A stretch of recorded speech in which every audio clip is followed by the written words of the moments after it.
बतिए तौरे अरे हम कहलियो मौसी के नैया फुसुर फुसुर बतिए तौरे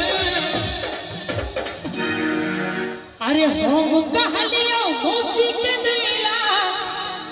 अरे फुसुर फुसुर बतिए तौरे चाची कनी एक बार पंखा नीचे धो दियो आ कनी एक बार ताली बजा दियो मस्ती में आ सबसे बढ़िया पीसी के आइले अरे सबसे बढ़िया पीसी के आइले पीसी झम झम नची तौरे सबसे बढ़िया पीसी के आइले पीसी झम झम नची तौरे सब धन दे तो लुटाई रे बउआ सब धन दे तो लुटाई रे सब धन दे तो लुटाई रे बउआ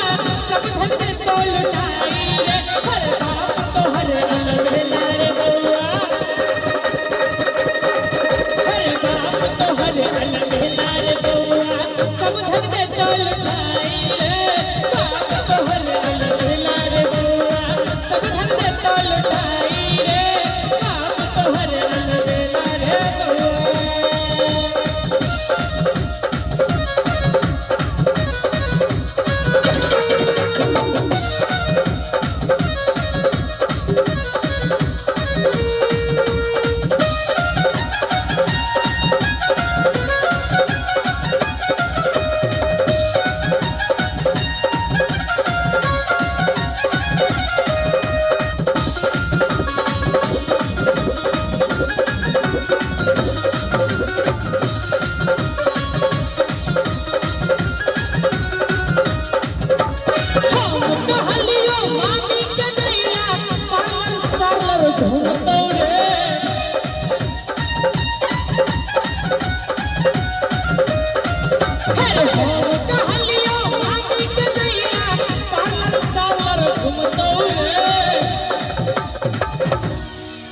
अरे हम कहलियो मामी के नैया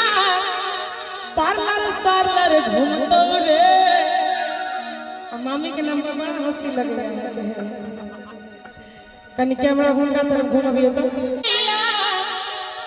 अरे पार्लर सार्लर घूमतो रे ताली बजा का मस्ती में सब बटे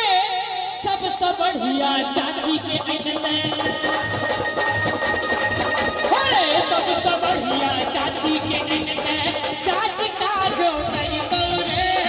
सबसे बढ़िया चाची के चाची का जो कई तौरे सब धन दे तो लुटाई रे बउआ सब धन दे तो लुटाई रे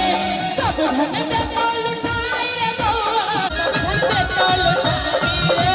बाप तो हर अलबेला रे बउआ सब धन दे तो लुटाई रे बाप तो हर अलबेला रे बउआ सब धन दे तो लुटाई रे बाप तो हर अलबेला रे